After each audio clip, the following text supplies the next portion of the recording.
KBS 열린 토론.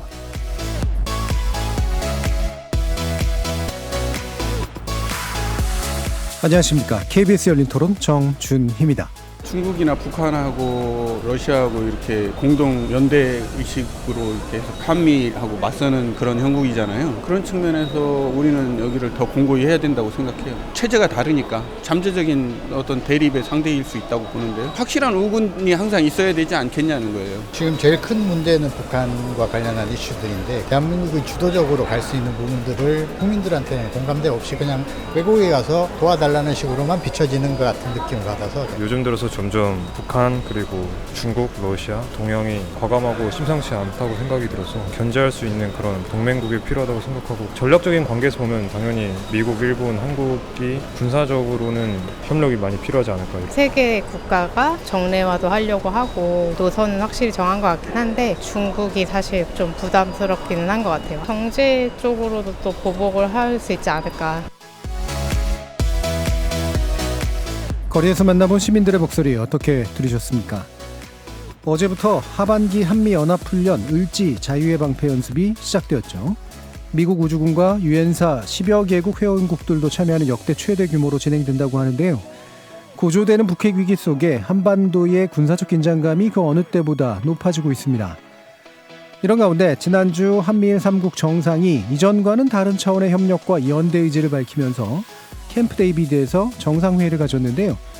3국 협력의 새로운 시대를 열었다는 대통령실의 자평도 있지만 중국의 반발과 함께 동북아의 대립적 분위기도 커지고 있습니다. 한미일 3국의 포괄적 협력 체계가 가지고 있는 의미, 그리고 동북아, 나아가서 인도태평양 지역의 안보 지형에 미칠 변화와 파장에 대해 오늘 두 분의 전문가 모시고 집중 분석해보는 시간 갖겠습니다. KBS 열린 토론 지금부터 시작합니다. 살아있습니다. 토론이 살아있습니다. 살아있는 토론, KBS 열린 토론. 토론은 라디오가 진짜입니다. 진짜 토론, KBS 열린 토론. 오늘 토론 함께해 주실 두 분의 전문가 소개해드립니다. 먼저 김종대 연세대 통일연구원 개건교수 자리하셨습니다. 안녕하세요. 문성묵 한국국가전략연구원 통일전략센터장 나와주셨습니다. 네, 안녕하세요. 자, 일단은 한미일 정상회의 관련된 이야기로 먼저 시작해 볼까 하는데요. 일정은 짧았습니다만 좀 특이한 수준의 이제 합의들이 좀 나왔습니다. 기본적으로 한미일 관계 새 시대가 열렸다는 게 이제 전반적인 평가로, 직접적인 평가로 나오고 있는 건데요. 총평을 일단 한번 들어보죠. 먼저 문 센터장님. 네, 말씀하신 대로 한미일 협력의 새로운 시대가 열렸다. 이런 표현에 저도 공감을 합니다. 그동안 1994년 이후에 한미일 정상이 12차례 만났거든요. 그 회의들이 여러 가지 국제회의, 나토라든지 또는 G7이라든지 국제회의를 계기로 해서 잠깐씩 만났고 또 상당히 조각조각의 그런 협의들을 했습니다만 이번에 한미일 정상이 캠프 데이비드라고 하는 역사성이 있는 또 상징성이 있는 장소에서 별도로 만나서 긴 시간 격이 없이 대화를 나누고 또 중요한 합의를 했습니다. 그래서 한미일이 명실공히 포괄적인 협력체로서 출범하는 그런 계기가 됐다. 그런 차원에서 중요한 의미가 있다고 생각을 합니다. 예, 김종대 교수님. 예, 역사적인 회의라는 데는 동의를 합니다. 또 협력의 어떤 하나의 어떤 한 3국 간의 플랫폼이 형성됐다는 점도 동의하고요. 그중에는 또 긍정적으로 눈여겨볼 점도 많이 있습니다.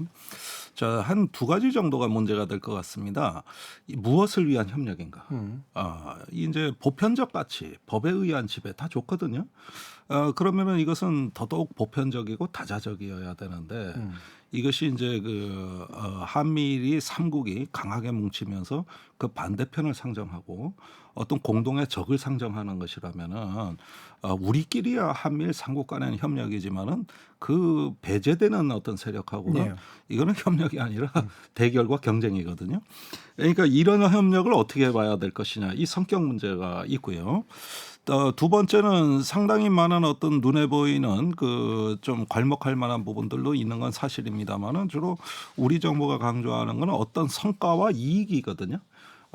사실 뭐 과학기술, 신흥기술에 관한 부분이라든가 또 문화교류라든가 또 어떤 그 개발 협력이라든가 이런 것들은 뭐 상당히 어떤 보편적이고 호혜적인 가치에 입각하는 거라고 볼 수 있는데 반면에 외교 안보 분야는 이거는 비용이 따릅니다. 예. 그러니까 이거는 뭐 아무리 성과와 이익이 있다 하더라도 그것을 그런 어떤 새로운 시스템을 마련하는 데는 엄청난 시간과 비용이 따르고 그 다음에 우리는 이제 북한만을 상대로 해가지고 주로 한반도 방위 정책을 안보의 본질로 삼아왔거든요.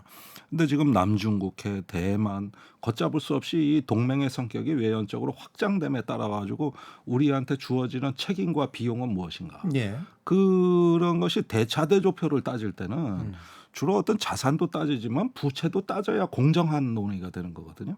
근데 이런 점에서는 무언가 이것이 어떤 그 하나의 협력의 새 시대를 열었다는 그런 어떤 의미 이후에 우리가 지불해야 될 비용과 책임은 무엇이냐. 이 부분도 공정하게 논의가 돼야 될 것 같습니다. 예. 그런 점에서 아직은 이 합의가 동맹으로 가는 것이 아니라 정치적 공약인 만큼 불확실성이 너무 많다. 그리고 이걸 또 해석하는 과정에서 이게 지정학적 변화까지도 나아가는 거라고 오늘 대통령실에서 발표했는데 이건 좀 과도한 해석 같습니다. 예. 이게 지정학적 변화로 연결된다면 정말 큰일이거든요. 예. 예, 그런 점에서 앞으로 살펴볼 점이 많다는 점 지적드립니다. 예. 뭐 방금 말씀 주신 내용 중에 뭐 쟁점들이 다 들어가 있긴 합니다만 이 부분에서 좀 일단 크게 갈리니까 다시 한번 여쭤보도록 할게요. 문 센터장님이 보시기에 우리가 이제 이른바 중추 국가의 반열에 올랐다라는 평가가 현실적인 건지 그리고 실제로 그렇게 되면 좋은 건지에 대한 의견을 먼저 좀 주시죠. 예, 뭐 청와대 대변인도 그런 언급은 했어요. 그러니까 우리 대한민국은 늘 미국이나 일본과 같은 그런 선진국을 쫓아가면서 따라잡기 위한 노력을 그동안 쭉 해왔는데 네. 그렇게 하다 보니까 지금은 정말 최대의 강대국인 미국 그리고 또 일본과 나란히 국제사회에서 어떤 지금 정부가 추구하는 자유와 평화와 번영이라고 하는 인류의 보편적 가치를 추구하는 데 있어서 대한민국도 굉장히 중요한 역할, 중추적인 역할을 할 수 있는 그런 위치에 도달했다. 그것을 미국 정상이 또 일본 정상이 국제사회가 주목하고 그렇게 할 수 있는 제도적 틀을 마련했다라고 하는 점에서 굉장히 중요한 의미가 있다고 생각을 하고요. 예. 그래서 글로벌 중추국가 지금 윤석열 정부가 추구하는 외교 정책의 중요한 가치거든요. 그래서 대한민국이 사실은 1948년 정부가 수립된 이후 6.25 전쟁을 겪었고 정말 국제사회의 도움을 받아서 오늘날의 대한민국으로 성장 발전하게 됐는데 따라서 이제는 우리 대한민국이 국제사회의 중추국가로서의 역할을 하고 국제사회의 자유와 평화와 번영에 기여할 수 있는 그런 위치에 서야 된다. 그것이 사실은 뭐 이번에 한미 정상이 합의를 하고 또 발표를 했습니다만 이것이 특정 국가를 배제하기 위하거나 또는 배타적인 것이 아니라 국제사회에 공동의 이익을 주기 위한 그런 협력이다라고 하는 걸 강조를 했거든요. 저는 그런 점에서 주목을 해야 된다고 생각합니다. 그러니까 중추국가라고 하는 선언이 가능할 뿐더러 상당 부분 근접해 있고 그게 이제 우리의 국제적 위상도 높이면서 이익을 가져다 줄 것이다에 긍정적으로 보시는 건데 이게 이제 그 말 속에 약간 좀 이렇게 뭐랄까 뭉뚱그려진 측면들이 있는 것 같은데 이게 경제, 사회, 문화 뭐 이런 관점에서는 충분히 상상 가능하고 이제 그런데 군사적인 건 좀 다르지 않습니까? 군사적으로도 실제로는 외국에 나가서 뭔가 군사 활동을 한다든가 좀 이렇게 전선을 넓힌다든가 이런 게 실제로 가능하며 또 이렇게 우리에게 좋은 일이냐 이 부분까지 보신다면 어떻습니까? 예, 사실은 이번 정상 회의에서 합의한 캠프 데이비드의 원칙이라든지 예. 정신이라든지 또 3자 간의 협의 공약 이 세 가지 속에 지금 말씀하신 대로 뭐 구체적으로 어디에 군사 활동에 한국군이 직접 참여를 한다 네. 이런 게 들어가 있는 것은 아직은 없어요. 그렇죠. 다만 지금 북한의 핵 위협이 핵미사일 위협이 가시화되어 있기 때문에 북한 핵 미사일 위협에 효과적으로 대응하기 위해서 한미일이 그동안 부정기적으로 해왔던 훈련을 연례화시킨다. 그다음에 작년 11월에 합의한 프놈펜 성명에서 북한의 미사일 발사 시 미사일 발사 경보 정보를 연내에 그걸 제도화시키고 출범시키겠다라고 하는 것이 이제 합의가 된 것이거든요. 그래서 이제 사실은 말씀하셨습니다만 이게 공약을 했지 사실 뭐 동맹이나 어떤 조약으로 의무화된 것은 분명히 아니에요. 그래서 각 나라가 자국의 이익에 따라서 자유롭게 판단하고 결정하고 참여 여부를 판단할 수 있도록 돼 있는 것이거든요. 그런 점에서 사실은 여러 가지 부담이라든지 위험이라든지 이런 것들도 모두 염두에 둔 그런 수준의 합의였다라고 저는 보는 겁니다. 김정대 교수님. 예, 역시 안보 문제가 주가 된 것 같습니다. 예. 예, 경제 또 어떤 개발 협력 이런 부분도 전부 다 지정학의 논리로 묘사됩니다. 그러니까 이건 안보 논리로 묘사되는 거거든요. 그러니까 안보의 경제와 개발과 어떤 그 협력이 다 종속되는 구조로 가는 거거든요. 근데 여기서 이제 한 가지 좀 이런 문제를 바라보는 좀 관점을 말씀드리자면 이 국제 정치라는 거는 커그니티브 게임, 즉 인지적 게임이라고 우리가 흔히 얘기를 합니다. 자, 이런 성명이 나왔을 때 이것은 누구를 배제하는 것이 아니라 포용적이고 어떤 그 열린 어떤 그 협의체를 만드는 것이다. 이러는데 실제 그렇게 소비되느냐? 그 인지의 영역을 봐야 그렇게 되는 받아들여지느냐? 그렇습니다. 타국에 의해서. 그런데 지금 뭐 서방 언론은 물론이고 중국까지 포함해가지고 심지어 우리 언론이 제일 많이 쓰는 건데 이게 뭐 대중국 이제 견제 벨트가 이제 동북아에서 삼각 그 벨트가 형성됐다고 한다든지 또 이제 이게 남방의 오커스하고 연대돼서 미국의 어떤 인도 태평양 전략, 당연히 그 상대는 중국 이렇게 돼가지고 하나의 어떤 진영과 블록의 대결, 또 이렇게 하나는 어떤 새로운 세력 균형을 추구하는 것이다. 이게 대체적인 언론의 논조입니다. 그러니까 이것이 그렇게 인지되고 있다는 거거든요. 이거를 이제 한미일 삼국이 모를 리가 없는 것이죠.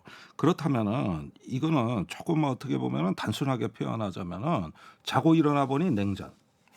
그러니까 우리가 상당히 지난 보수 진보 정권 다 공히 경계했던 시나리오거든요. 그러니까 자고 일어나 보니 냉전. 그 냉전이란 건 뭐냐? 이제는 어떤 그 한미일 대 북중러 이런 어떤 그 대결과 경쟁의 구도 쪽으로 한 걸음 다가가고 있다. 장벽이 높아지고 있다. 분리되고 있다. 이런 어떤 그 세계의 그 어떤 새로운 신냉전의 그 감각이 우리한테 더 많이 증폭되고 살아나는 과정으로서 이해가 되는 거거든요.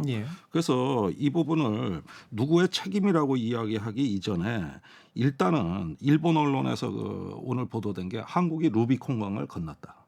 절대 중국의 경제가 의존하고 있기 때문에 그럴 수 없는 나라가 이제는 루비콘강을 건너버렸다. 다시 되돌아가지 못할 것이다. 이런 표현들 말이죠. 그러니까 국내외에서 대체적인 평가들 보면은 이것은 어떤 그 사실상 지금은 동맹이 아니지만 동맹이 아닐 뿐이지 사실상 안보의 정책 또 어떤 군사적인 협력 더 나가서 시스템적으로도 이제 삼국이 공의 하나의 어떤 그 안보 공동체를 이루는 이러한 어떤 그 하나의 진영화의 논리를 진영화의 추세로 봐야 된다. 그게 바로 지정학이다. 이게 지금 인지되는 구도라는 겁니다. 이거 어떻게 부인하겠어요? 그러면 정부에서 그게 아니라고 얘기를 해야 되는데 실제로 다 같이 그런 어떤 인식에도 동조하고 있는 거 아닌가요? 저는 그렇게 읽었습니다. 그러면 이 부분에 대한 평가를 그럼 더 넘어가 보도록 하죠. 방금 이제 그 말씀 주신 내용들 뒤에서 좀 더 다뤄보고요. 그러니까 이런 평가를 합니다. 이제 결국은 미국이 원하는 구도다. 그리고 일본은 뭐 어느 정도 이익을 얻을지 모르겠지만 이제 한국은 사실은 거기서 가장 종속적인 형태로 지금 끼어들어 버리고 말았다. 과연 이게 우리가 좋은 것이냐? 이런 얘기를 아까도 이제 일부는 해주셨기 때문에 김정대 교수님 이게 실제로 미국 구도가 거의 전부라고 보십니까? 물론 미국 구도가 있고 인도 태평양이라는 어떤 프레임은 일본이 만들었습니다. 사실 미국이 가장 먼저 냉전 시대 초기부터 뭐 동아시아 특히 동북아의 극동군 사령부를 만들어 가지고 여기에 한국과 일본을 회원국으로 받아들이는 구상들이 일찌감치 있었거든요. 근데 그게 이승만 대통령 시절에도 있었고 박정희 대통령 시절에도 있었고 또 전두환 레이건 대통령 시절이죠. 나카소네 일본 총리가 있을 때 이때도 한미일 삼각동맹이라는 삼각군사공조 얘기가 또 나왔고 근데 번번이 안 됐어요. 그래서 이건 매우 오래된 역사입니다. 그런데 이번에 그게 그런 어떤 오래된 말로만 돌던 것이 이제는 드디어 가시권 안에 접어들었다. 그럼 과거에 왜 안 됐느냐? 그건 한일 간에는 역사 문제가 있었기 때문입니다. 피해 가해 관계거든요. 그래서 이승만 대통령조차도 우리가 어떻게 일본하고 협력하냐? 그건 말도 안 된다. 이러면서 과거에 오히려 보수 대통령 시절에 전두환 대통령도 그랬고 다 거부했던 논리예요. 그런데 이번에 보면은 이제는 더 이상 이런 어떤 과거와 역사 문제에 대해서 구애받지 않겠다고 하면서 이 부분이 전면적으로 정리된 걸로 보고 이제는 한일 간에 이런 어떤 협력이 돼가지고 삼각형의 밑변이 이제 그어졌다. 그러면 삼각형이 이제 다 이게 형성이 된 건데 이래서 일단 미국의 뉴욕 타임즈죠. 그 미국의 꿈이 실현됐다. 예. 이렇게 이제 표현을 하고 있는 거거든요. 그러니까 여기에서 이러한 어떤 삼각 간의 군사 협력이라고 하는 오래된 미국의 꿈이라는 거는 과거에 공산주의 세력의 어떤 대치 전선에서 동맹국을 효율적으로 결합하고 미국의 지도하에 두는 거. 예. 이런 어떤 꿈을 얘기하는 것이고 여기에 일본이 이제 가세한 어떤 뜻은 뭐냐면 중국하고 레지널 헤게모니. 즉 일본은 2006년경부터 중국과 지역 패권 경쟁에 뛰어들었습니다.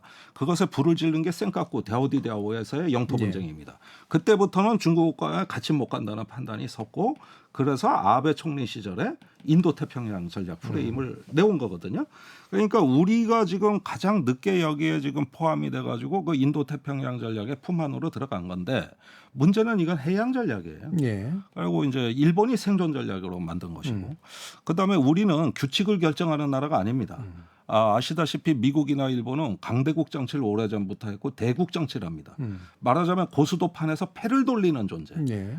이런 어떤 존재인데 우리 경우에는 규칙을 정하는 나라가 아니라 이제 중견 국가로서 어느 정도 그 국가의 품격을 갖춘 또 그러면서 이제 적응해 들어가야 될 하나의 해양 국가라기보다는 해륙 국가, 대륙하고도 연결되어 있는 이런 어떤 지정학의 특수성이 있는 나라예요.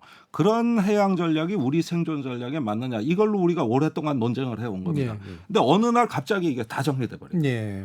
그런 점에서 저는 우리 사회 공론이 좀 약했다. 충분히 토론할 만한 주제였는데 이것이 너무 어떤 권력에 의해서만 막 이렇게 독주되고 폭주되는 양상을 취한 것은 좀 유감으로 생각합니다. 예. 그러니까 기본적으로 이제 미국이 주도하는 구도 그리고 일본에게 이익을 주는 구도이기 때문에 과거부터도 계속 우려한 부분이 있었지만 만약에 이 길을 가더라도 이렇게 갑자기 빨리 크게 가야 되는 것이냐 아니면 좀 더 논의를 하면서 이제 현실성을 봐야 되는 것이냐 후자였어야 된다라는 말씀이신 거죠? 그렇습니다. 과거에 우리가 아태라는 말을 자주 썼습니다. 네. 아시아 태평양 시대.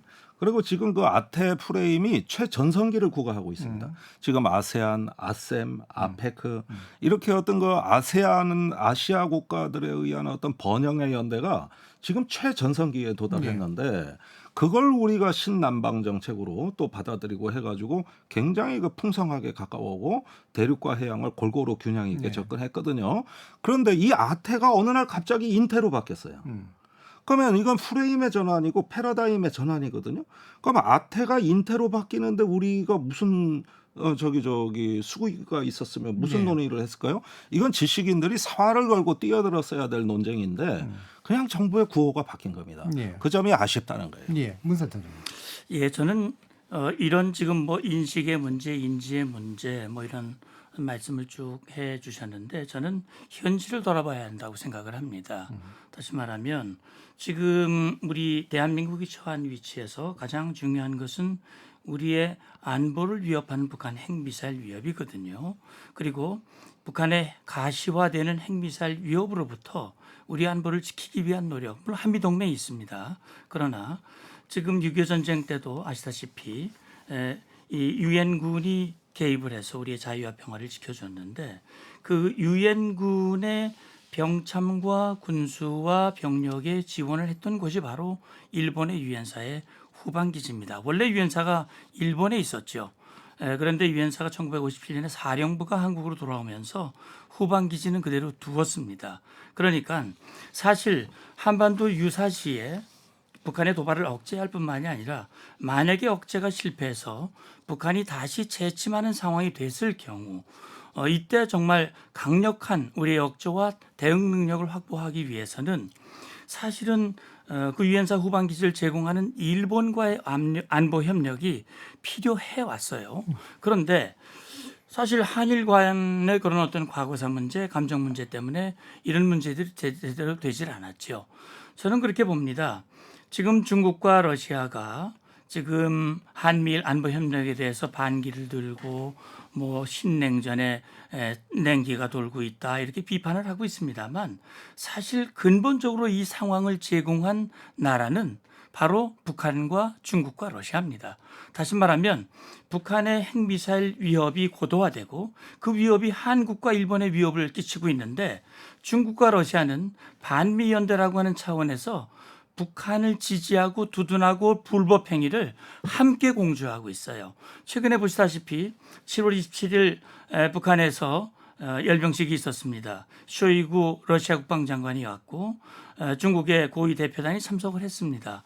자, 지금 북한에서 김정은이가 자랑하는 그런 ICBM, 핵무기 이런 것들이 이 열병을 하는데 거기서 격려를 하고 박수를 치고 불법 행위도 공조하고 있는 겁니다. 다시 말하면 한국과 일본, 미국을 위협하는 그 상황에서 북한과 중국과 러시아가 지금 하나가 되고 있단 말이죠.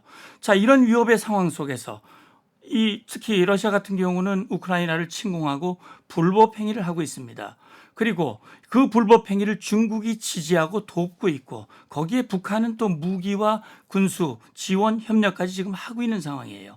자, 이런 상황 속에서 한미일이 이 힘을 합쳐서 이런 불법 연대에서 우리의 자유와 평화와 번영의 가치를 함께 추구하고 나가는 것, 이것이 무엇이 잘못된 것이고 무엇이 손해가 된 것인지 저는 뭐 이해할 수가 없습니다. 예.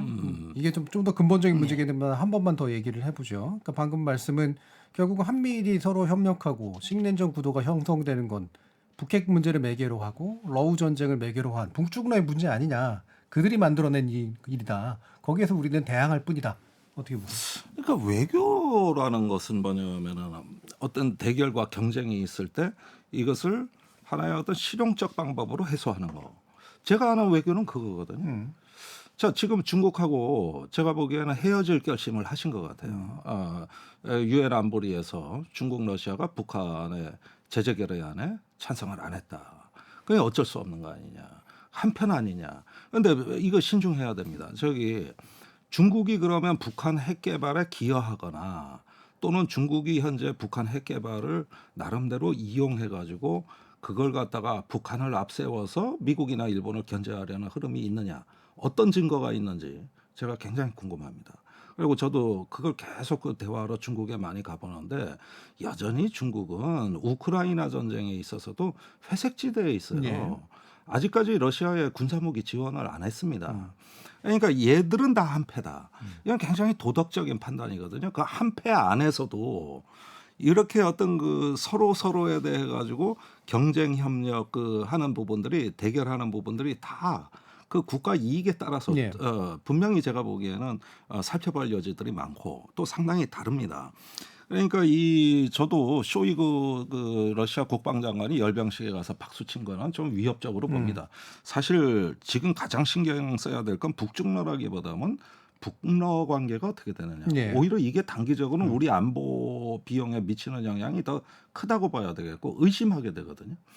그런데 여기서 중국에 대해서까지 그렇게 되면은 여기서 이제 외교적인 실책을 우리가 저지를 수 있는 위험은 뭐냐 하면은 지금까지 북한을 관리하는 데 있어서 어떤 중국을 활용해온 측면이 있거든요. 우리가 뭐 경제 때문에 중국하고 관계를 유지한다 그러지 사실은 그것보다는 여전히 옛날부터 중요한 건 북한이었어요. 그 북한을 관리하는데 중국을 외교적 자산으로 나름 활용해 왔던 거거든요.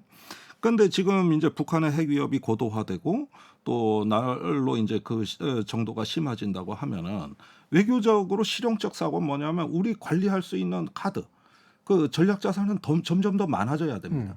점점 더 많아져야 되고 우회해서 압박할 수 있는 수단도 많이 갖고 있어야 되거든요. 근데 한미일 대 북중러라는 구조는 너무 단순해 가지고 이게 북한을 관리하는 데 있어 우리 외교 자산의 반을 그냥 포기해 버리는 거예요. 이 구도를 우리가 그러면 인정하고 수용하느냐는 것이죠. 저는 한미일이 협력할 수 있다고 봅니다.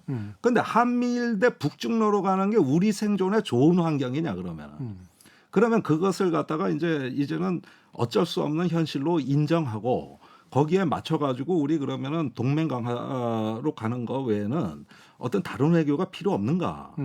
제가 보기에는 여기에서 이건 의심해야 될 사고방식이거든요. 그렇다면 지난 30년간은 왜 그렇게 안 했는지. 과거에 북한 핵 개발한 건 90년대부터거든요. 그러면은 그때부터도 얼마든지 핵 위협이 지금보다도 고조됐을 때 수없이 많았는데 그때는 왜 안 했는가? 왜 하필이면 지금이냐?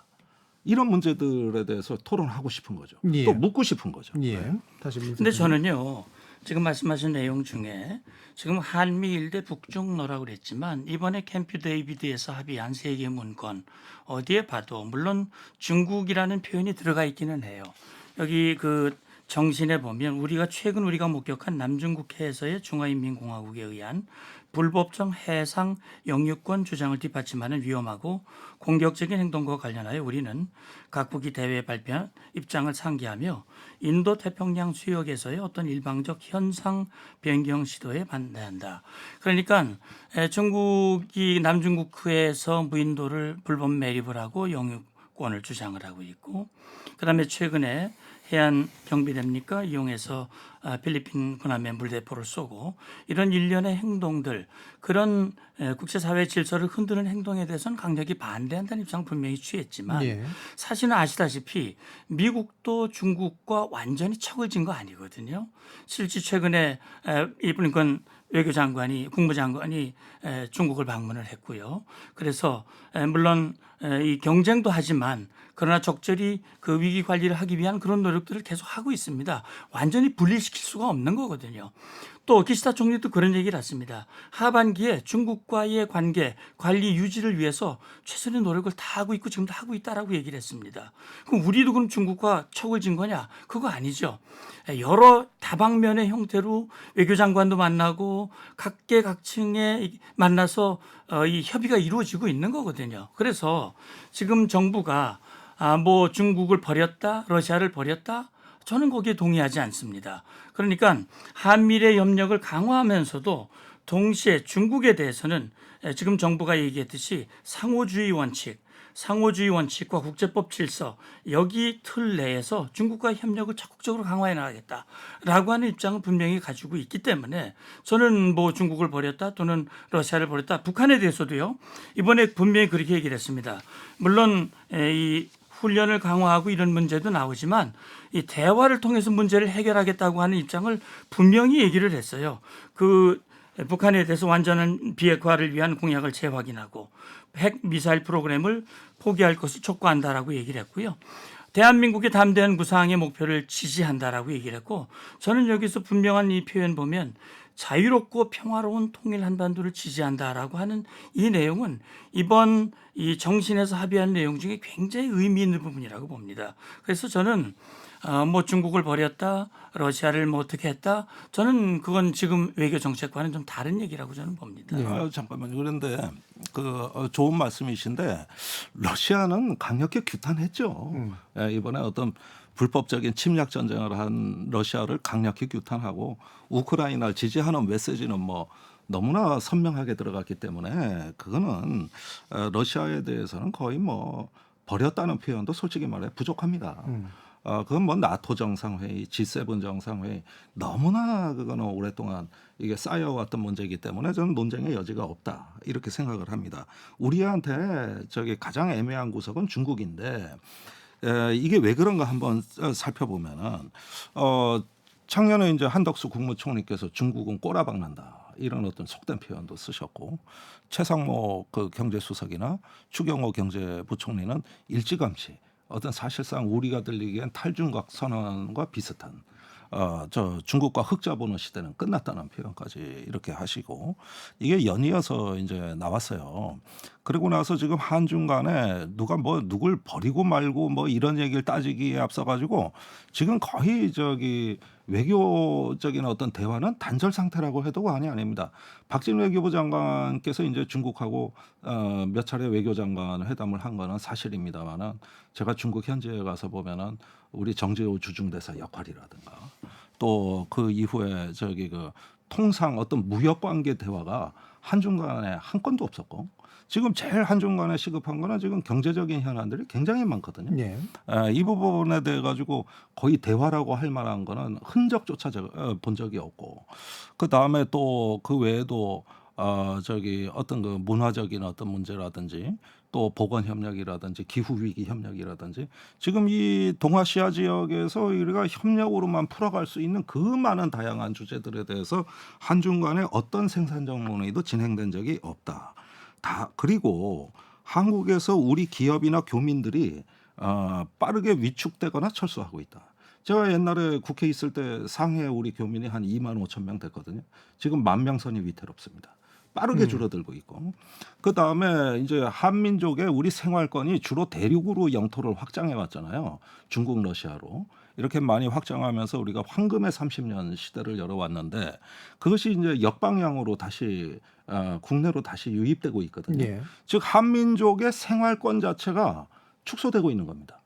그러니까 우리가 흔히 국가가 성장하고 발전한다는 뜻은 우리의 생활권이 넓어진다. 그것이 폭력적 방식이 아니라 주로 경제적 방식에 의해서 우린 평화롭게 부상된 나라였는데 그 결과로 이제 우리의 경제 영도를 확장하고 사상 최대 무역액을 그 대륙과 달성하고 이렇게 번영의 토대를 구축해놓은 우리의 기술과 시장이었다는 것이죠. 이것을 결연하게 수호해야 되는 거거든요. 근데 지금 14개월째 지금 어떤 무역 적자에다가 대부분이 중국에서 발생하고 있는데 이랬을 때 그 어떤 그 한미일에서 얘기하는 보편적 가치가 상대가 왜 중국이 아닌가? 또 중국 외에도 그 사실은 어떤 그 이런 부분에 대해 가지고 어떤 해양 쪽으로만 열려 있고 대륙 쪽으로 닫혀 있는 이 답답한 구조에 대해서 우리가 정말 이걸 창조적으로 돌파하고 극복하려고 노력해 봤는가? 이런 면에서 안타까운 것이죠. 중국의 조선족 포함해 우리 교민이 300만 명입니다. 어마어마한 세력이거든요. 자, 그런 점에서 저는 과거 정부가 균형 외교를 외칠 땐 그만한 이유가 있었다. 또 그것이 그렇게 쉽게 무너질 만한 어떤 토대가 아니다. 그런데 이제 그 외교가 뭐 대중 굴종 외교다, 뭐 눈치 보기다 이러면서 거의 지금 청산되는 분위기거든요. 이 후과는 누가 책임지는 거예요? 두 분이 이제 왔다 갔다 탁구공이 하다 보니까 이제 점점 이렇게 코트에 머무는 시간이 지금 길어지고 있는데 방금 말씀이 나왔으니까 경제 분야로 바로 옮겨가면서 얘기를 해봤으면 좋겠습니다. 흔히 얘기되는 게 미국, 그러니까 우리가 이제 뭐 북핵에 대한 어떤 일정한 제어력을 얻는 것 외에 미국이 원하는 구도 속에 끌려 들어간다. 그리고 사실은 또 동맹과 우방으로서 미국이 우리한테 경제적으로 해주는 게 뭐냐.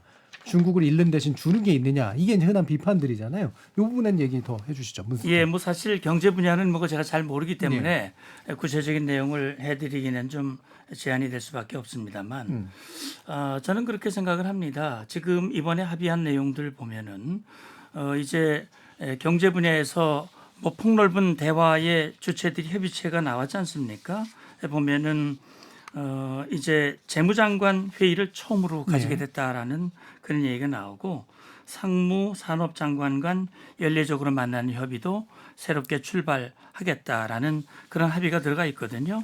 그리고 이제 보면 아까 우리 이 김 교수님도 그런 말씀을 하셨습니다만 반도체 배터리를 포함한 이 공급망의 회복력 기술안보 표준, 청정 에너지, 바이오 기술, 핵심 광물, 뭐 광범위한 그런 부분에 대해서 협력을 하고 이와 관련해서 앞으로 정보 공유를 확대한다고 그랬는데 저는 이번에 이걸 보면서 그런 생각이 들더라고요. 사실은 2016년 당시 우리가 중국으로부터 사드 보복을 당했어요. 그때 만약에 이런 협력체가 있었다면 중국이 과연 우리에게 그렇게 일방적인 사드 보복을 할 수 있었겠는가라는 생각이 들고요. 그럼 많은 파동도 있었고 또 최근에 요소수 소동도 있었습니다. 그래서 지금 이번에 보면은 이런 공급망이라든지 이런 부분에서 어느 한 나라의 이익이라든지 그런 위협이 된다고 판단됐을 때는 함께 협의를 하고 조율을 하고 대응 방향을 함께 하겠다라고 얘기를 했거든요. 저는 경제적인 이익이 뭐냐고 말씀하셔서 오늘 윤 대통령도 국무회의에서 그런 얘기를 했더라고요. 우리에게 다가오는 위협과 위기는 감소하고 줄어들고 우리에게 오는 기회는 늘어날 것이다. 이익이라든지 일자리라든지 이런 것들이 늘어날 것이다 하는 얘기인데, 다시 말하면 지금 뭐 중국과의 협력 수출이 줄어드는 것은 사실 우리가 잘못했다라기보다는 중국 내부의 문제, 네. 여러 가지 국제사회의 복합적인 문제가 같이 있는 거거든요. 그러니까 우리만 중국과의 협력이 줄어드는 게 아니라 전 세계가 다 줄어들고 있고, 그런 차원에서 지금 대륙에 대한 그런 것은 줄어들지만 오히려 우리는 글로벌, 세계로 더 확대하는, 영토가 더 늘어나고 있는 측면들도 또 주목할 필요가 있다라는 생각이 들고요.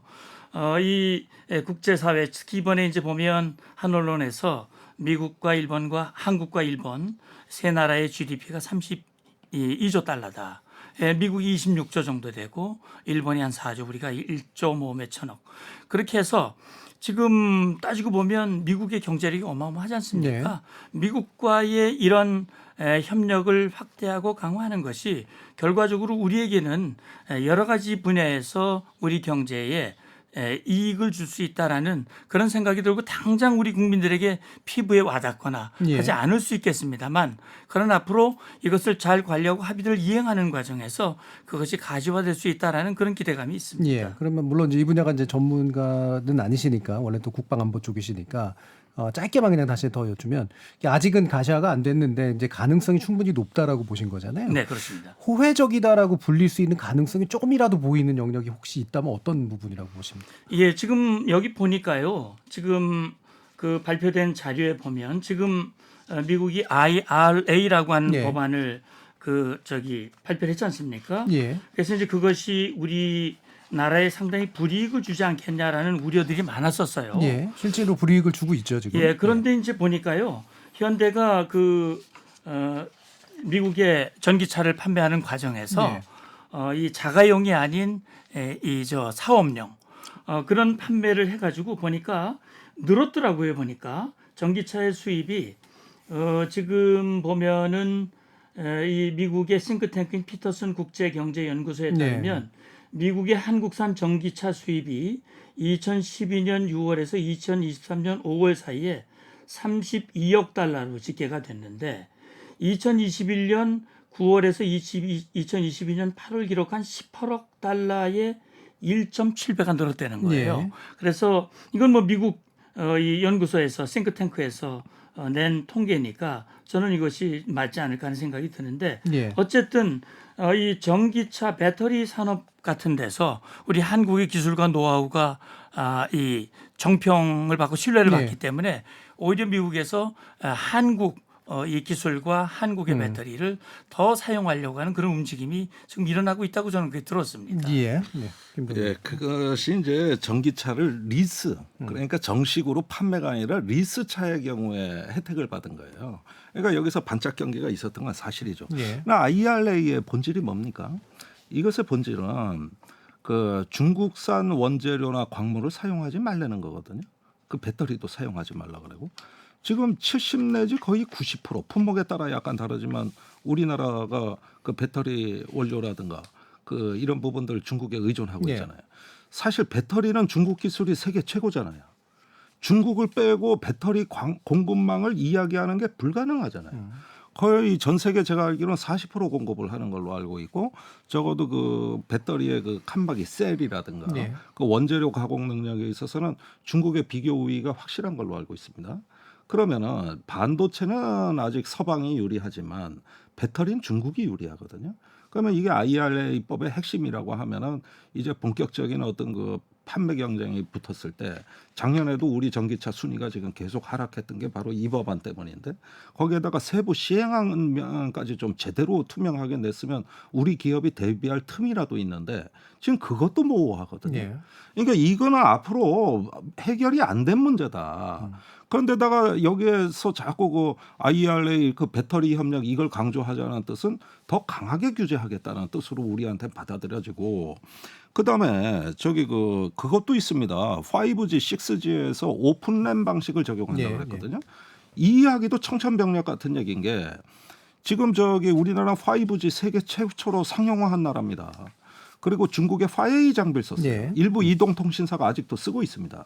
그 중국 화웨이가 기술 품질과 가격이 매우 뛰어나요. 예. 그래서 그걸 써왔어요.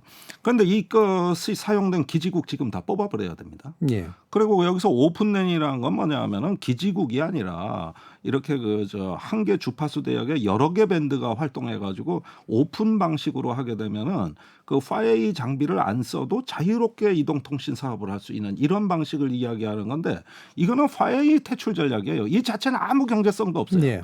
다 기지국 져가지고 다 우리 그거 갖고 세계 최고의 IT 국가 만들었는데 이런 어떤 것에서 기지국에 구애되지 않고 오픈랜 방식으로 하자는 이유는 딱 한 가지입니다. 그럼 화웨이 퇴출을 위한 네. 그것 때문에 하는 거거든요.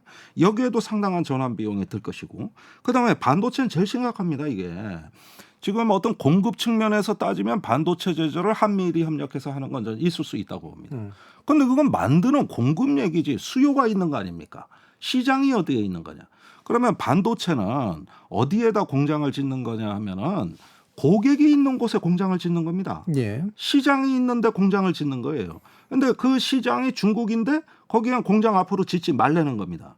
그러면 어떻게 되느냐? 이걸 다 종합적으로 봤을 때는 일정 정도의 그 어떤 첨단 기술의 공급 측면의 협력은 있을 수 있겠다.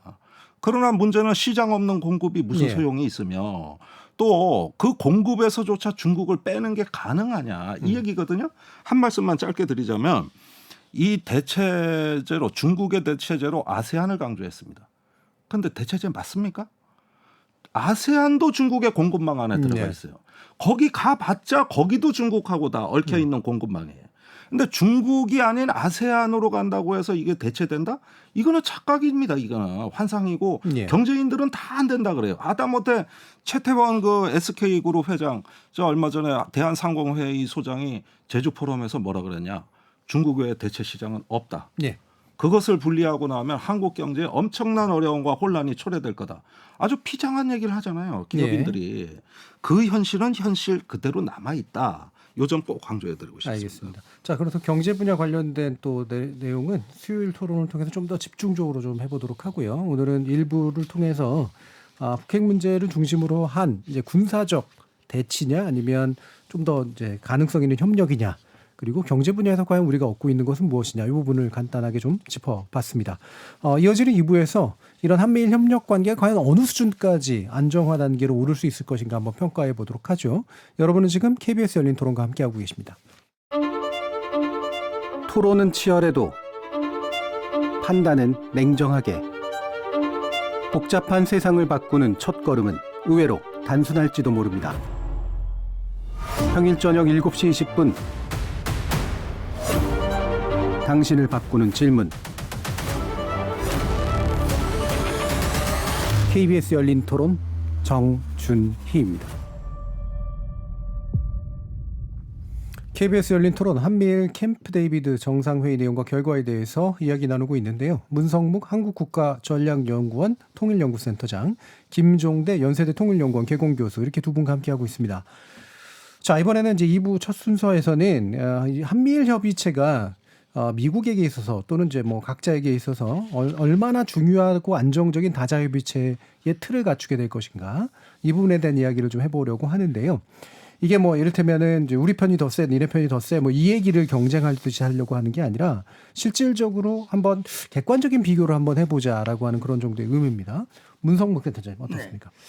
네. 예, 뭐 지금 미국이 이 인도태평양 지역에서 추진하고 있는 다자 협의체들이 몇 가지가 있는데 그 중에 대표적인 게 이제 쿼드 아닙니까? 네. 예, 쿼드는 미국과 일본, 인도, 호주 이 네 나라가 이제 협의를 하고 있습니다. 어떻게 보면 뭐 공동 훈련도 하고 있지만 사실은 안보 분야의 협력은 좀 제한되는 것이 아닌가라는 생각이 듭니다. 왜냐하면 인도의 입장이 사실은 좀 애매한 측면이 분명히 있거든요. 그래서 안보는 제한적 측면이 있지만 나머지 분야 경제라든지 또 여타 분야에서의 협력을 함께하는 그런 협의체가 이제 다자 협의체가 쿼드라고 볼 수 있고 오커스라는 게 있죠. 그거는 미국과 영국과 호주 이건 뭐 사실은 군사동맹이라고 볼 수 있습니다. 그래서 군사적으로 아주 밀접한 그런 동맹이라고 볼 수 있는데 사실은 한미일 협력은 뭐 두 개와 딱히 이렇게 비교해서 어떤 게 더 강하다, 어떤 게 더 우리에게 더 유리하다, 뭐 이렇게 평가하기는 좀 아직은 애매한 부분이 있습니다. 왜냐하면 이제 한미일 협의체가 인재 출범을 했고 예. 앞으로 이것이 어떻게 가동이 될는지 정말 한미일 국내 정치의 변화에 영향을 받지 않고 정말 지속성 있게 또 발전할 수 있을지 여부는 알 수가 없기 때문에 그건 이제 그때 가서 봐야 되겠습니다만 어쨌든 한미일 3국 협의체는 코드보다는 안보 측면에서는 조금 더 강한 그런 협의체가 되지 않을까 생각이 되고요. 예. 오커스에 비해서는 뭐 사실 동맹의 의무라는 게 조약으로 명시되어 있지 않기 때문에 오커스에 비해서는 조금 그 부분에 대해서는 좀 느슨하고 자유로운 그런 형태의 협의체라고 저는 생각을 합니다. 예. 그래서 안보 측면에서 코드보다는 좀 부분적으로 강하고 오커스가 가지고 있는 결속력이나 의무 조건에 비해서는 아직은 구체적으로 갖춰진 것이 없다라고 이제 일단은 평가를 해줬고요. 뭐 강약 자체라보다는 이렇게 이제 뭔가 이렇게 좀 잘 되어가고 있는 부분 또는 아직은 부족하거나 아직은 잘 모르게 있는 부분 뭐 이런 부분에 대한 평가하면 좋을 것 같은데 기본적으로 다자 협의체가 이렇게 많으면 감당 가능한가라는 생각도 사실 좀 들긴 하거든요. 예, 지금 미국의 인도 태평양 전략이 여러 다자 협의체를 소규모로 만들어서 그 각각의 다자 협의체를 연결하는 것. 네, 네, 네. 이걸 미국의 리더십이라고 보고 있는 것이죠. 그러니까 북쪽의 한미일, 남쪽의 오커스, 또 이제 서쪽의 예. 쿼드, 뭐 힘의 다이아몬드라고도 예. 합니다. 그런 것들을 구성해가지고 이것들을 다 연결시키는 전략이다. 쌓아 올리는 방식입니다. 이런 면에서 유럽하고는 많이 다른 것 같아요. 그러면은 여기서 이제 한미일이라는 게 뭐냐 이거죠. 지금 아직까지는 정체불명의 협의체입니다. 이게 어떻게 진화할지 몰라요. 그러는데 이 지금 나온 것만 하더라도 협정만 없다 뿐이지 한미일 공동 미사일 경보 훈련을 같이 한다. 예. 이건 이제 미사일 방어까지 같이 하겠다는 얘기거든요. 이건 높은 수준의 동맹끼리 하는 겁니다. 그다음에 대잠수함 그 작전을 같이 한다. 이 역시도 이거는 어떤 그 가장 고급 군사 기밀이 그 활용되는 훈련이기 때문에 뭐 대잠수함 음파 탐지 이런 것들은 미국이 동맹국한테도 안 주는 정보란 말이에요. 이런 부분들의 어떤 그 고급 기술이 필요한 어떤 그 군사 훈련 이런 것들이 또 이름을 붙여서 정례화한다. 이렇게 되면은 사실상 우리 정부가 그 회담 전에 홍보한 대로 한미일 3국 그 확장 억제 협의체가 사실상 운영이 되는 겁니다. 이 내용들이 다 확장 억제에 들어가는 내용들이거든요.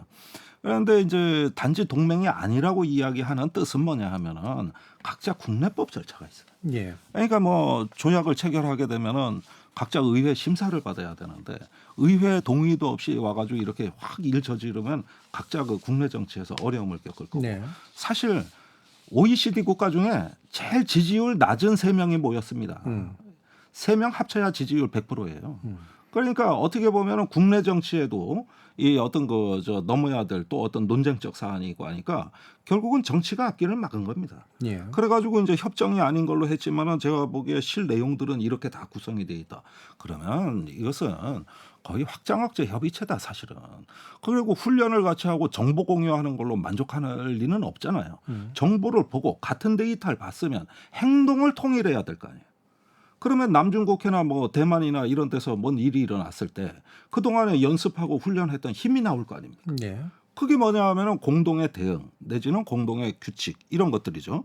그것으로 진화할 가능성이 높고 특히 미사일 방어는 유사시에 분초를 다투는 긴급한 작전이기 때문에 협의할 시간이 없습니다.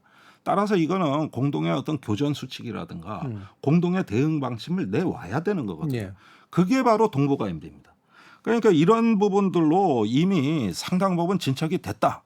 더군다나 연내에 미사일 실시간 경보를 공유하게 된다 그러면은 이거는 굉장히 높은 수준의 연결이고 이거는 일반망으로 되는 것도 아닙니다. 반드시 군사망을 통해서만 돼야 되는데 거기에 따른 인프라 투자라든가 비용도 상당히 투자될 걸로 보여요. 예. 연결되고 연합되는 것이다.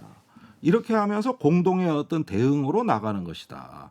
그런 면에서 안보 협력은 절대 추상적 개념이 아니다. 지금이야 이게 뭐가 뭔지 잘 모르겠지만 이것은 발전하고 진화할 것이다. 예. 그런 면에서 저는 사실상 준동맹의 성격을 지향하고 있다고 봅니다. 예. 그러니까 확장 억제를 기본으로 해서 당장에 이제 국내 정치들이 있기 때문에 비준도 해야 되고 예. 동맹 수준까지는 못 가겠지만 실제로 동맹에 준하는 높은 수준의 정보 공유와 군사 행동 그런 방식으로 이제 나아가게 될 수밖에 없다. 예. 예. 근데 사실 지금 캠프 데이비드의 원칙과 정신과 공약은 조약은 아니거든요. 예. 그렇기 때문에 국회에서 비준을 받거나 그럴 필요가 있는 것은 아닙니다. 예. 그러나 이제 신사협정이기 때문에 각국이 이걸 잘 지키는 것이 각 나라의 관계 신뢰를 유지하는 데 매우 중요한 것이죠. 저는 지금 말씀하신 대로 지금 북한 핵미사일 위협에 대한 실시간 경보 정보를 공유하고 거기에 대한 미사일 공동 대응 훈련이라든지 또 북한의 잠수함 위협에 대한 공동 대잠 훈련이라고 하는 것은 북한의 위협을 억제하고 대응하는 데 있어서 우리 안보에 굉장히 순기능 기여하는 부분이라고 봅니다. 그렇기 때문에 대통령도 얘기하기를 북한의 핵미사일 위협에 대한 우리 안보가 한층 강화되고 위기 대응 역량이 강화됐다. 그렇게 지금 얘기를 하고 있는 거거든요. 그리고 확장 억제 같은 경우도요. 뭐 사실 한미일이 협의할 수 있죠. 지금 NCG는 이미 출범을 했기 때문에 그 NCG에 일본이 함께하는 그런 확장 억제 협의는 저는 아니라고 봅니다. 예. NCG는 NCG대로 운영을 하면서 필요하다면 미국이 제공하는 확장 억제에 대해서 한미일이 포괄적으로 협의하고 하는 것은 물론 가능하다고 봅니다. 그런 차원에서 여기 보면 지금 3국이 정말 지금 아까 얘기한 여러 가지 문제 지금 앞으로 예를 들어서 지금 군사적인 활동과 이 범위가 정말 남중국해나 대만까지 확대가 돼가지고 한미일이 뭐 중국과 러시아에 대응하는 그런 형태의 준동맹으로 갈 것인가? 그건 뭐 아직 아무도 얘기할 수가 없는 것이고 예. 지금 정부도 그건 분명히 아니라고 하는 것을 선을 긋고 있기 때문에 우려는 할 수 있지만 그건 앞으로 이제 관리를 하면서 우리가 판단하고 조치를 해야 되겠죠. 예. 그러니까 우려는 할 수 있지만 표현을 쓰셨는데 지금까지 논의 구조로 보면 그렇게 되는 걸 더 선호하시지 않으시나요? 준동맹 수준이나 이런 그 군사적 협력 구조를 굉장히 높이는 걸? 예, 물론 이제 북한 핵미사일 위협이 어떻게 되느냐. 사실 아까 중국 얘기를 좀 제가 더 하고 싶었는데 이제 말씀 기회를 주셨으니까 제가 예. 좀 드리고 싶은 얘기는 뭐냐면 사실 지금 북한이라고 하는 정권이 탄생한 것은 구소련, 러시아죠. 그리고 6.25 전쟁 당시 완전히 패퇴해서 이제 거의 죽어가던 북한을 살린 게 바로 중공입니다. 그런데 중공이 우리의 통일을 막고 지금와서 그걸 항미 원조 전쟁이라고 얘기합니다. 그리고 그것이 매우 당연하고 그것이 아주 잘한 것이고 그것을 뭐 대단히 부각을 하고 있지요. 그것이 지금 상황에서. 그러니까 사실 그런 부분에서 우리 국민이 동의합니까? 동의할 수 없지 않습니까? 그런 부분에서 중국과 함께하기 어려운 부분이 분명히 있습니다. 그러나 만약에 상황이 중국이 북한과 러시아와 합쳐서 우리를 뭐 군사적으로 공격을 한다든지 그런 상황이 발생한다면 상황은 달라지지 않겠습니까? 그런 부분에서 그래서 그거는 앞으로 상황이 어떻게 전개될지 알 수 없기 때문에 거기에 맞게 우리의 방향과 전략과 목표가 아마 정해져야 되리라고 봅니다. 네, 북중러의 어떤 합심한 위협이 고조되느냐 여부에 따라서 동맹으로의 진척도가 높아지느냐 아니냐가 결정될 것이기 때문에 거기에 대한 사전 판단을 할 필요는 없다. 예, 그리고 이제 또 한 가지 중요한 변수는 한일 관계입니다. 예. 사실 지금 우리 국민들 대다수가 지금 한일 관계가 역사 문제까지 해결이 안 됐고 영토 문제도 있고 여러 가지 과거의 중요한 현안들이 아직 해결이 안 되고 있기 때문에 이런 상황에서 사실 일본과의 군사 협력이 결국은 일본의 주도권을 허용해 주는 것이 아니냐라는 그런 우려들을 많이 하고 있거든요. 사실 그런 부담들이 있기 때문에 지금 정부도 일정한 수준에서의 군사협력, 안보협력은 하지만 그것을 넘어가는 준군사동맹이라든지 그렇게 확대 해석하는 것에 대해서는 상당히 좀 선을 긋고 있는 상황이라고 저는 봅니다. 한편으로는 이제 북중러 위협 수준이 중요하고 또 일본과의 전통적인 관계 문제, 과거사 문제가 있기 때문에 준동맹이나 동맹 수준으로 굳이 우리가 급격히 뭔가 전환시키려고 할 필요는 없을 것이다. 이야기인데 지금 회담 전후에 그 삼국이 발표한 이야기들을 잘 보면 예. 어떤 준 동맹에 해당되는 열망을 가장 적극적으로 드러낸 나라는 대한민국이었어요. 일단 3자 확장 억제 협의체 얘기도 그렇고 또 사실상 그 어떤 그 한일 간의 관계 개선에 적극적인 건 일본보다 한국이었습니다. 그리고 NCG 회의에 일본이 들어오길 초청한 나라도 일본은 들어오고 싶다고 얘기한 적이 없고 우리가 들어와 달라고 얘기한 거거든요. 그러니까 보십시오. 이게 전반적으로 어떻게 보면은 미국, 일본은 지금 뒤로는 다 중국하고 대화를 하고 있으면서 신냉전적인 질서를 안 만들려고 그랬는데 우리는 중국하고 대화가 단절된 상태에서 한 발 더 앞서 나가려는 이 열망을 표출하다 보니 이게 아마 중국이 받아들이는 신호로는 윤석열 대통령이 제일 앞에 돌격대에 섰다 이렇게 네. 받아들일 가능성이 커 보여요. 이거는 지금까지 모양은 그렇게 펼쳐졌습니다. 그러면 지금 중국에 대해 가지고 이제 우리 생각을 좀 정리할 때가 되지 않았느냐 이런 이야기들 많이 하시고 저는 항상 우리 문성묵 센터장님 얘기를 굉장히 저는 좀 많이 배우거든요. 예. 굉장히 보수적에서 합리적으로 말씀하시는 분인데, 근데 이제 그 중국이 항미 원조를 했고 한반도 통일을 방해한 세력이다 이런 역사를 얘기하시지만 그건 일본도 마찬가지입니다. 우리를 36년 지배했고 우리의 말과 이름까지 뺏었고 토지도 뺏었고 그 다음에 지금도 독도와 그 일본해를 갖다가 앞세라는 명칭을 앞세워 우길기를 달고 밀려오고 있지 않습니까? 그러면 그 역사도 아픈 역사는 마찬가지인 거 아닙니까? 일본이 한반도 통일을 언제 찬성했을까요? 이번에 캠프 데이비드에 나온 건 자유통일이라고는 했습니다만 육자회담할 때 항상 스포일러였어, 예. 방해자였거든요. 그러니까 강대국은 우리의 자주적 통일을 원하지 않습니다. 그건 중국이나 일본도 마찬가지라고 저는 생각하고 지금이 가장 좋겠죠. 그러면 우리가 동맹에 의존해 가지고 이제 안보를 하는 것도 있지만은 가장 중요한 것은 자존감 넘치는 나라. 우리가 스스로 운명을 개척하는 나라. 물론 힘이 부족할 땐 동맹을 할 수 있지만 그것은 목적이 아니라 수단입니다. 예. 그래서 그런 점에서 우리가 어쩐 또 확고한 자기 역사의 중심성을 가지고 자존감 있게 이걸 가야 되는데 후쿠시마, 오염수도 말 한마디도 못해 이제 역사 문제는 다 해결됐다 그래. 당사자들은 해결 안 됐다는데 예. 또 법원에 판결이 있는데 이런 부분들 보면은 어떨 때는 저는 좀 이게 바로 역사 수탈이자 반지성주의 아닐까? 이런 어떤 느낌이 들고 굉장히 예. 가슴이 아플 때가 있어요. 왜 역사를 자꾸 건너뜁니까? 그 중국이 항미 원조했듯이 일본은 제국주의한 거 아닙니까?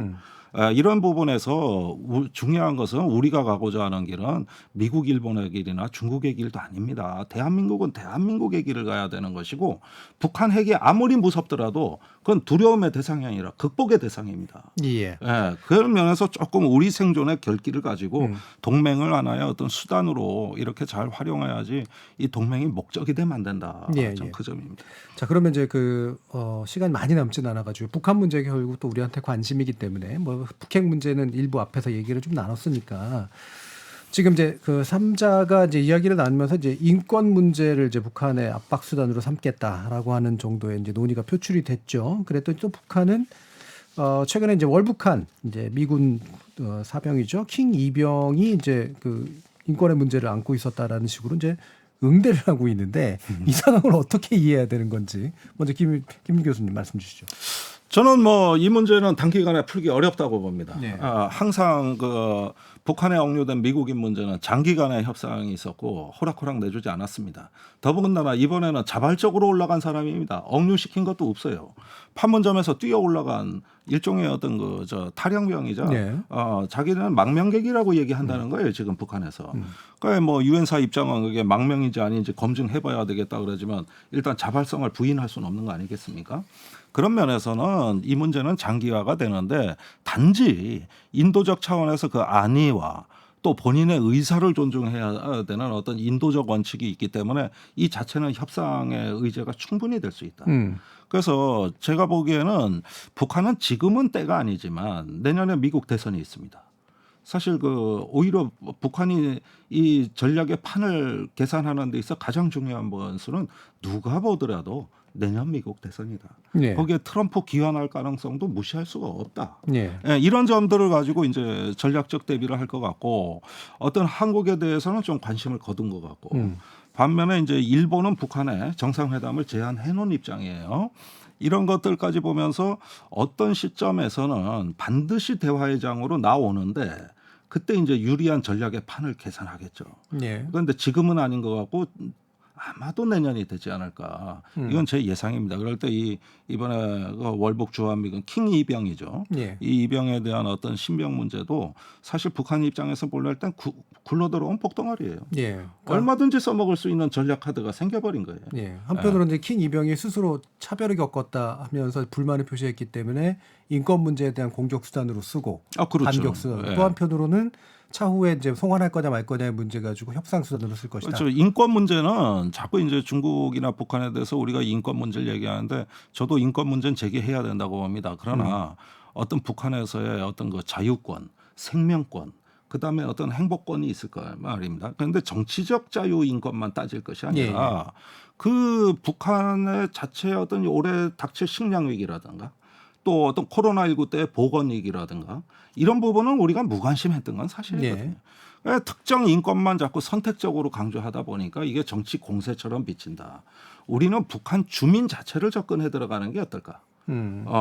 특정 인권 주제보다는 자유권, 생명권, 이동권 다 중요한 거 아닙니까?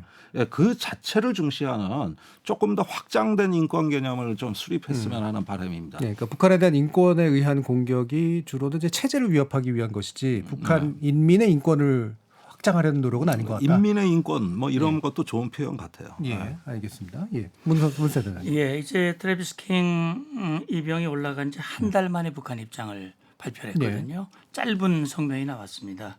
그래서 트래비스 킹이 불법 침입을 인정했다고 그랬고, 그리고 이제 이 미군 내에서 비인간적인 학대, 인종 차별에 대한 반감이 월북의 원인이라고 진술했다 그랬고, 계속 조사가 이어져야 되겠지만 트래비스 킹은 북한이나 또는 제3국의 망명, 미국의 불평등한 사회로 돌아가고 싶지 않다라는 그런 얘기를 했는데 거기에 대한 미국의 입장은 북한의 발표를 액면 그대로 받아들일 수가 없다. 그렇겠죠. 그래서 트래비스 킹의 안전과 귀환을 위해서 계속 노력을 하겠다.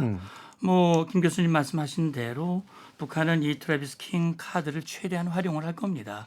대화의 재개나 아니면 뭔가 목적을 달성하기 위한 수단으로 그동안 해왔듯이 아마 트래비스 킹을 계속 할 것이라고 보고요.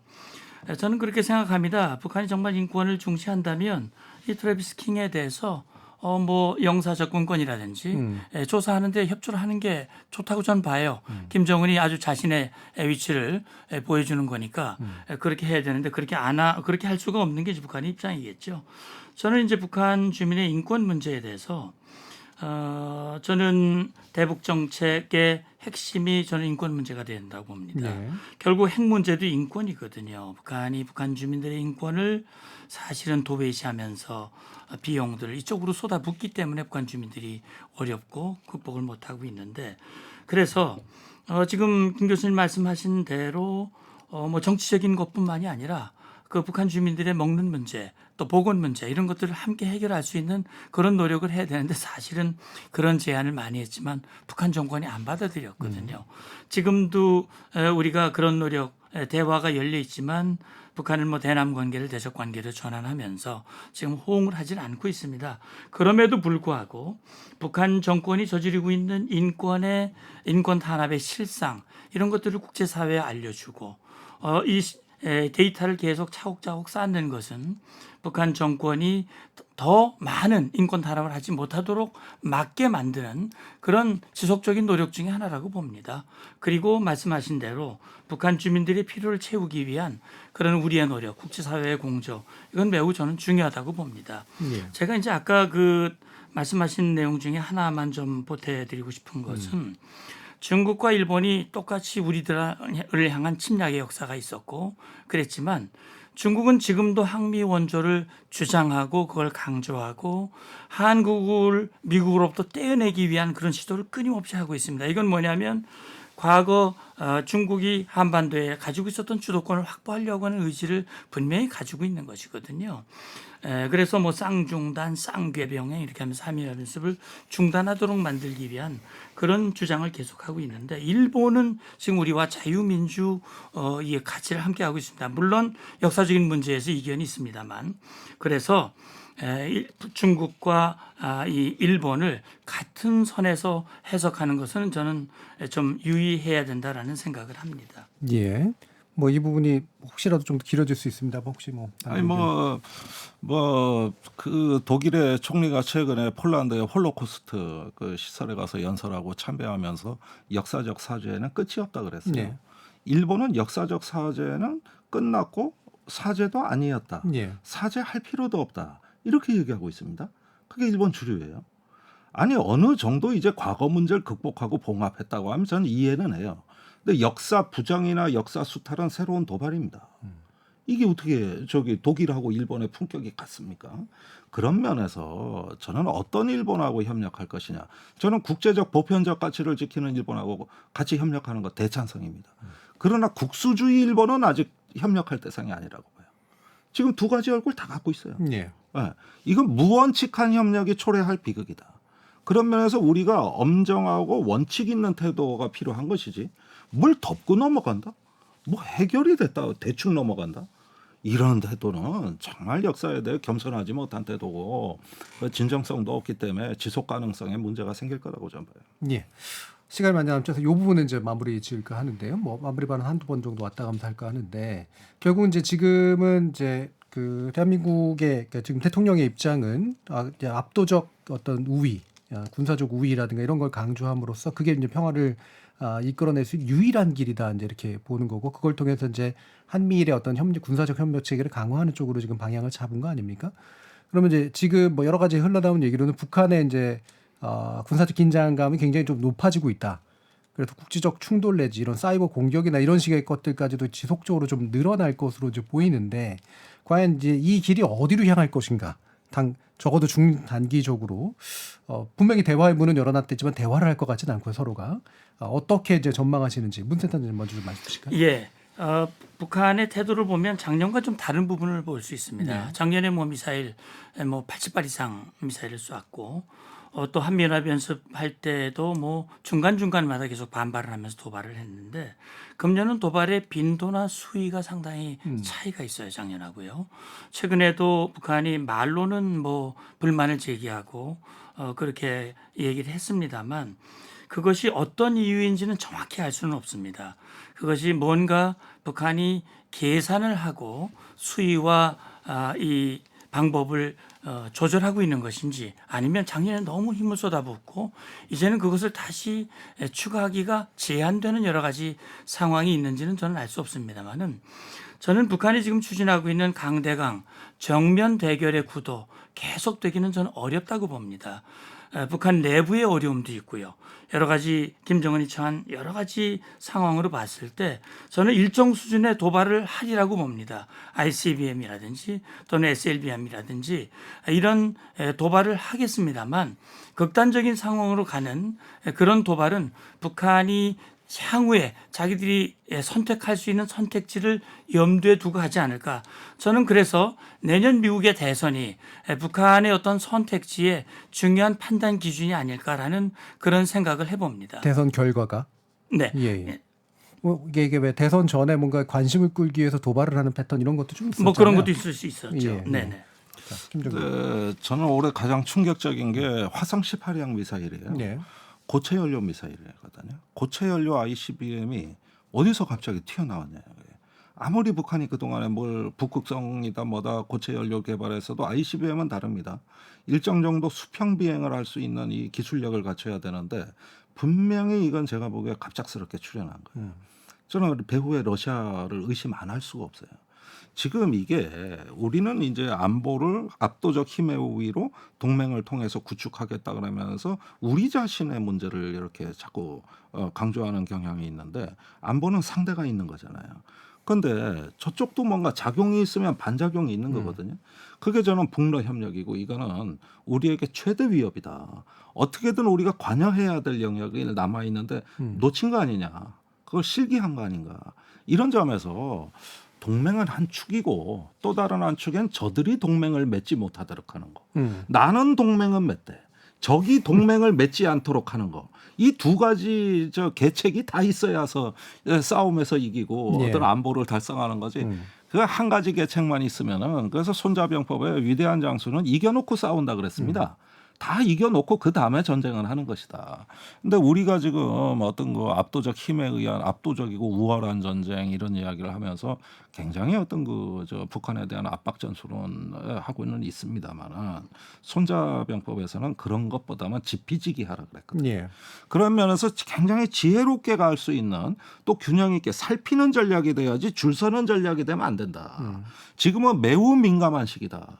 너무 주변의 그 지정학을 함부로 바꾸는 것보다는 있는 자산을 잘 관리하고 내실을 기하는 게 어떨까 이런 생각입니다. 예. 그러면 뭐 짧게라도 그 문성무 센터장님은 사실 북한이 좀 바뀌고 있다 그래서 도발 가능성은 작년에 비해서는 좀 줄어들지 않았냐라는 취지의 또 얘기를 해주셨는데. 네, 그렇죠. 지금 올해 와서는 뭐 NLL도 조용하고 동해 오징어잡이 어장도 생각보다 시끄럽지 않습니다. 그런데 전술적 차원의 어떤 그 도발은 상당히 그 희박해졌지만 그러나 큰 전략적 차원의 반짝이. 오히려 지금은 북한이 보는 거는 지정학인 것 같아요. 예. 그런 면에서의 어떤 존재감과시고 인정투쟁이 있는 것이지. 과거와 같이 뭐 NLL에서 포를 쏘고 함정을 공격하고 이래야만 존재감이 있는 거 아니라는 거거든요.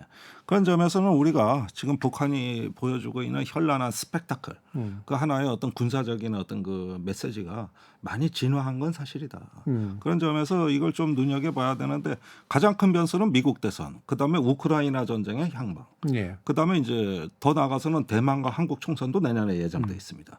그래서 이런 부분들까지 보면서 지금은 관리기라고 보지만 이건 어디까지나 내년까지의 임시적인 예. 과도적 조치인 것이지 북한은 반드시 인정투쟁을 벌린다. 예, 우리가 가장 대비해야 될 최악의 상황은 항상 예. 염두에 둬야 된다는 게. 자, 예. 그럼 한 30초 정도씩 또 못다한 말씀에 대해서 한번 마무리로 들어보죠. 네, 뭐 교수님 말씀하신 대로 최악의 상황에 대비하는 것이 우리 안보고 우리 국방이라고 생각을 합니다. 그런 차원에서 지금 뭐 한미일 안보 협력에 대한 부정적인 평가도 있습니다. 그래서 이제 출범을 했기 때문에 부정적인 요인은 최소화시키면서 긍정적인 요인을 극대화시키기 위한 지혜와 노력, 또 우리 국민들의 지지를 하나로 묶는 그런 앞으로의 조치들이 이어져야 이 성과를 가시적으로 얻을 수 있다. 그렇게 보고요. 북한의 도발 가능성 열려 있고 어떤 형태가 될지 우리가 알 수 없는 상황이기 때문에 거기에 대한 철저한 대비는 함께 이어가야 된다고 봅니다. 예, 김 교수님. 예, 지금 변화하는 주변 정세의 특징은 그동안은 먹고 사는 질서였어요. 그리고 잘 먹고 잘 살았습니다. 지난 30년 황금의 시대였습니다. 근데 지금 변하고 있는 건 뭡니까? 전쟁의 질서입니다. 이제부터 장벽이 세워지고 나날이 높아집니다. 그러면은 이런 부분에 있어서 우리가 앞서서 일본보다 앞서가 나갈 이유는 없다. 거긴 지역 패권을 중국하고 경쟁하는 나라니까 하라 이거예요. 또 해양 국가고요. 그러나 왜 우리가 일본보다 앞서서 맨 앞줄에 가 있어야 되느냐? 이거는 저는 좀 이상해 보이는 거예요. 다시 먹고 사는 질서로 가야 된다는 것이죠.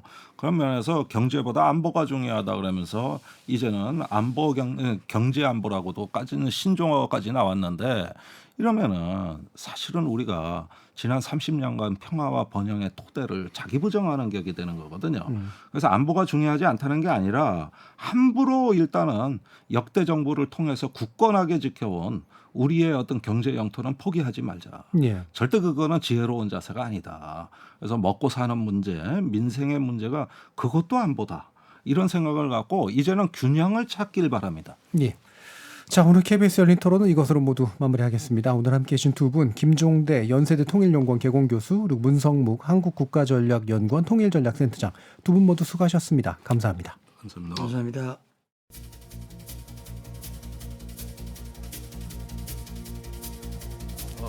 지금 남중국해와 동북아를 잇는 전선을 중심으로 군사적 긴장감이 커져가고 있는 게 이른바 압도적 위력에 의한 평화를 가져오는 전 단계가 될지 아니면 크고 작은 군사적 충돌로 이어지는 입구가 될지 누가 할 수 있을까?